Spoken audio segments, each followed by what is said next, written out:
Assalamualaikum warahmatullahi wabarakatuh. Perkenalkan, kami dari kelompok 13 Pendidikan Kimia A 2021 Universitas Negeri Jakarta.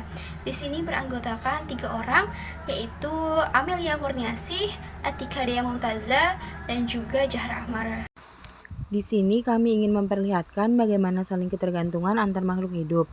Di sini kami memakai contoh ekosistem yang alat dan bahannya yaitu wadah, tanah, belalang, cacing, tanaman meniran, plastik, dan tali untuk menutup wadah.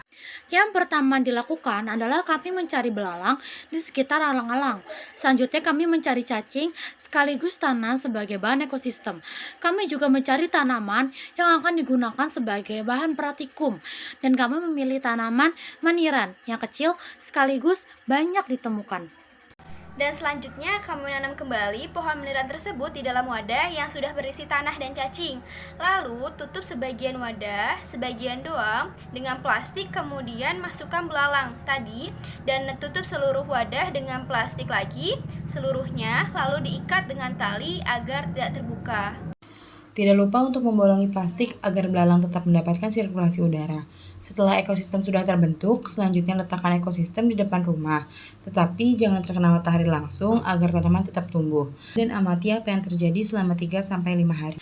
Pada hari ke-0, tanaman, cacing, belalang, dan tanah terlihat dengan baik.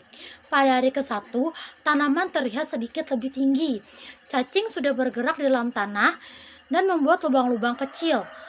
Belalang terlihat baik dan lincah.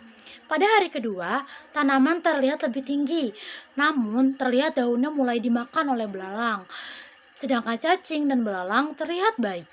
Pada hari ketiga, tanaman terlihat semakin tinggi, namun terlihat daunnya mulai banyak dimakan oleh belalang.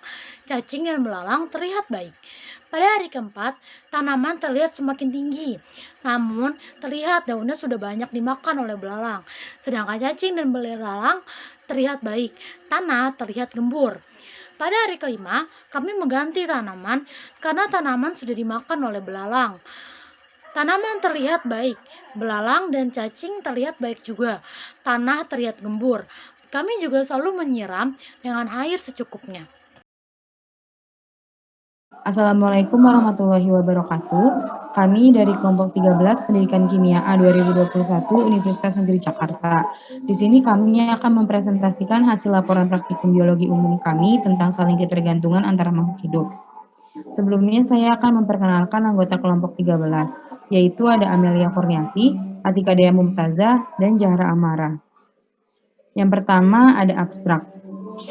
Saling ketergantungan makhluk hidup. Praktikum ini bertujuan untuk mengamati saling ketergantungan antara makhluk hidup. Praktikum ini dilakukan dengan mengamati saling ketergantungan antara cacing, belalang, dan tumbuhan. Hasil praktikum ini menunjukkan terdapat saling ketergantungan dan interaksi antara cacing, belalang, dan tumbuhan, sehingga dapat disimpulkan semua makhluk hidup, baik abiotik maupun biotik, tidak bisa tinggal sendiri atau melakukannya sendiri, tetapi membutuhkan sesama makhluk hidup lain untuk bisa bertahan hidup. Kata kunci di sini adalah lingkungan, ekosistem, dan organisme.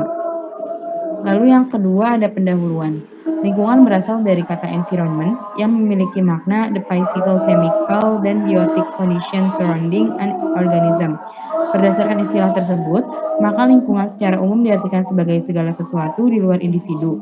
Segala sesuatu di luar individu merupakan suatu yang sangat kompleks sehingga dapat mempengaruhi satu sama lain. Kondisi yang saling mempengaruhi ini membuat lingkungan selalu dinamis dan dapat berubah-ubah sesuai dengan kondisi dan seberapa besar komponen lingkungan itu mempengaruhi dengan kuat. Lingkungan terdiri atas 2 komponen, yaitu komponen biotik dan komponen abiotik. Komponen biotik adalah komponen yang terdiri atas makhluk hidup seperti manusia, hewan, tumbuhan, dan jasad renik. Sedangkan komponen abiotik terdiri atas benda-benda mati seperti air, tanah, udara, cahaya, dan sebagainya. Interaksi antar makhluk hidup dengan makhluk hidup yang lain dapat terjadi melalui rangkaian peristiwa makan dan dimakan atau rantai makanan, jaring-jaring makanan, dan piramida makanan, maupun melalui bentuk hidup bersama, yaitu simbiosis. Simbiosis merupakan bentuk hidup bersama antara 2 individu yang berbeda jenis. Ada beberapa macam simbiosis, yaitu simbiosis mutualisme, komensalisme, dan parasitisme. Organisme berdasarkan cara kemampuan menyusun makanannya dibagi menjadi dua, yaitu organisme autotrof dan organisme heterotrof. Organisme heterotrof berdasarkan jenis yang dimakan dibagi menjadi tiga, yaitu herbivora, karnivora, dan omnivora. Rantai makanan adalah peristiwa makan dan dimakan dalam urutan tertentu. Jaring-jaring makanan adalah kumpulan dari rantai makanan. Tujuan dari praktikum ini adalah mengetahui saling ketergantungan antara makhluk hidup. Selanjutnya akan dijelaskan oleh rekan saya. Yang ketiga yaitu metode. Metode yang digunakan dalam penelitian atau praktikum ini adalah deskriptif kuantitatif. Metode praktikum kuantitatif merupakan metode penelitian yang berdasarkan pada filsafat positivisme, digunakan untuk meneliti populasi atau sampel tertentu. Teknik untuk menelitinya yaitu membuat satu ekosistem tertutup yang digunakan untuk mengamati adanya saling ketergantungan antar makhluk hidup. Pengumpulan data menggunakan instrumen penelitian, analisis data bersifat kuantitatif atau statistik dengan tujuan untuk menguji hipotesis yang telah ditetapkan. Dalam praktikum ini, makhluk hidup yang dibutuhkan yaitu cacing, belalang, dan juga tumbuhan. Pengamatan dilakukan selama 5 hari. Berdasarkan hasil pengamatan, terjadinya saling ketergantungan antara makhluk hidup. Yang keempat, ada hasil dengan pembahasan. Ada 3 komponen yang kami amati, yaitu cacing, belalang, dan juga tumbuhan. Pada hari ke-0 atau pertama kali kami membuatnya, cacing, belalang, dan tumbuhan terlihat baik. Pada hari pertama, cacing terlihat baik, belalang juga terlihat baik dan lincah, dan tumbuhan bertambah tinggi. Pada hari kedua, cacing telah bergerak dan membuat lubang-lubang kecil di tanah. Belalang sudah terlihat memakan tumbuhan, dan tumbuhan terlihat daunnya mulai termakan.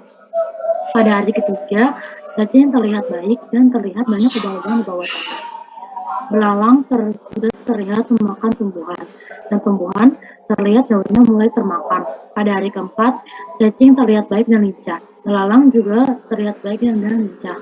Tumbuhan bertambah tinggi dan daunnya banyak yang termakan. Pada hari kelima, cacing terlihat baik dan membuat tanah menjadi gembur. Belalang terlihat lincah dan baik, sedangkan tumbuhan daunnya hampir habis karena termakan.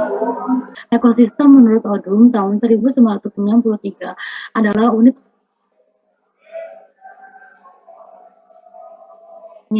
yaitu lingkungan biotik dan lingkungan abiotik, yang diantaranya keduanya saling mempengaruhi.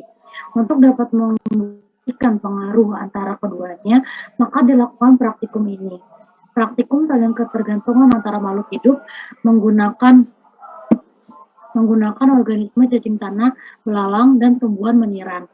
Dalam praktikum kali ini, cacing dapat memperbaiki aerase dan drainase di dalam tanah, menguraikan bahan organik, membantu pengangkutan sejumlah lapisan tanah dari bahan organik, dan dapat memperbaiki struktur tanah sehingga tanah menjadi subur. Berdasarkan pengamatan, belalang mendapatkan makanan dari daun yang dimiliki oleh tumbuhan, dan cacing mendapatkan makanan dari daun yang berjatuhan akibat dimakan belalang. Cacing dan belalang sama-sama memerlukan oksigen untuk bernafas. Oksigen diproduksi oleh tumbuhan dari hasil fotosintesis. Dalam praktikum ini, oksigen diperoleh dari tumbuhan dan penutup plastik yang dilubangi. Berdasarkan hasil pengamatan, terdapat saling ketergantungan dan interaksi antara cacing, belalang, dan tumbuhan. Tumbuhan memerlukan CO2 sebagai bahan fotosintesis dari belalang dan cacing. Selain itu, cacing dan belalang juga memerlukan tumbuhan sebagai sumber makanan dan penghasil oksigen. Yang selanjutnya ini ada kata pengantar. Nah, di kata pengantar ini ada pertanyaan, bagaimana caramu menunjukkan adanya interaksi dan saling ketergantungan antara makhluk hidup dalam sebuah ekosistem? Nah, dari hasil diskusi kelompok kami menjawab setiap makhluk hidup ini pasti akan berinteraksi dengan makhluk hidup lainnya. Interaksi antar makhluk hidup yang terjadi pada sebuah ekosistem berguna untuk menjaga kestabilan ekosistem tersebut. Nah, pada sebuah ekosistem ini dibagi menjadi 5 interaksi, yaitu yang pertama, interaksi netral, predasi, simbiosis, antibiosis, dan juga kompetisi. Nah, interaksi ini biasanya berhubungan dengan keseimbangan ekosistem, penjagaan populasi, persebaran, dan juga kesediaan hewan serta tumbuhan. Nah, jika sebuah makhluk hidup masuk ke dalam ekosistem yang bukan tempatnya ini, maka makhluk hidup tersebut akan merusak keseimbangan ekosistem dan bisa menghilangkan makhluk hidup yang lainnya yang ada pada ekosistem tersebut. Nah, jika pada ekosistem buatan yang kami buat ini, interaksi yang terjadi adalah yang pertama, tumbuhan ini jika tumbuhan yang tidak diberi tanah, sinar matahari, bantuan, dan cacing, maka tumbuhan tersebut tidak dapat hidup. Nah, yang kedua, belalang. Nah, jika belalang tidak diberikan tumbuhan hidup dan sirkulasi udara dari plastik yang diberi lubang, maka belalang pun akan mati. Bisa di next. Oke, berikutnya ini simpulan. Simpulan yang dapat kita simpulkan berdasarkan hasil penelitian dan pembahasan yang telah diuraikan dapat disimpulkan yang pertama, komponen utama dalam lingkungan ini dibagi menjadi dua, yaitu komponen biotik dan komponen abiotik. Nah, komponen biotik ini terdiri atas makhluk hidup seperti manusia, hewan, tumbuhan, dan juga jasad renik. Nah, untuk abiotik ini terdiri atas benda-benda mati nih, yang seperti air, udara, tanah, cahaya, dan juga yang kedua ada simbiosis. Nah, simbiosis itu apa sih? Simbiosis itu adalah bentuk hidup bersama antara dua individu yang berbeda jenis. Macam-macam simbiosis ini ada simbiosis mutualisme, simbiosis komensalisme, dan juga simbiosis parasitisme. Nah, yang ketiga, rantai makanan. Rantai makanan adalah peristiwa makan dan dimakan dalam urutan tertentu. Jaring-jaring makanan adalah kumpulan dari rantai makanan. Yang keempat, berdasarkan praktikum yang terjadi dapat disimpulkan pula semua makhluk hidup baik biotik dan juga abiotik samanya saling ketergantungan atau saling bersimbiosis. Nah, di mana tumbuhan memerlukan CO2 sebagai bahan fotosintesis dari belalang dan cacing. Nah, selain itu juga cacing dan belalang juga memerlukan tumbuhan sebagai sumber makanan dan penghasil oksigen. Lalu simpulan yang kelima, yang pertama itu ada dibagi menjadi tiga nih yang kelima. Yang pertama itu ada cacing dapat memperbaiki aerasi dan drainase di dalam tanah sehingga tanah menjadi subur. Tanah yang subur itu akan dibutuhkan tumbuhan untuk menjadi tumbuhan yang akan subur dan bagus. Nah, yang kedua, dari tanah yang subur maka tumbuhan menjadi sehat dan dapat memproduksi oksigen. Nah, oksigen ini tidak hanya diperoleh dari tumbuhan tapi dari faktor lingkungan sekitar, yaitu dari penutup plastik yang tadi sudah dilubangi itu. Nah, yang ketiga, belalang ini mendapatkan makanan dari daun yang dimiliki oleh tumbuhan tersebut. Bisa di next. Nah, baik, di sini kita ada daftar pusaka. Kita mengambil dari 3 preferensi, yaitu yang pertama pada kelimpahan cacing tanah, yang kedua ada analisis korelasi sikap ilmiah dan hasil belajar kognitif siswa melalui model PBL, yang ketiga ada pengembangan asesmen autentik pada materi interaksi makhluk hidup dengan lingkungan untuk meningkatkan kemampuan berpikir kritis siswa. Sekian dari kelompok kami, kurang lebihnya mohon maaf. Wassalamualaikum warahmatullahi wabarakatuh.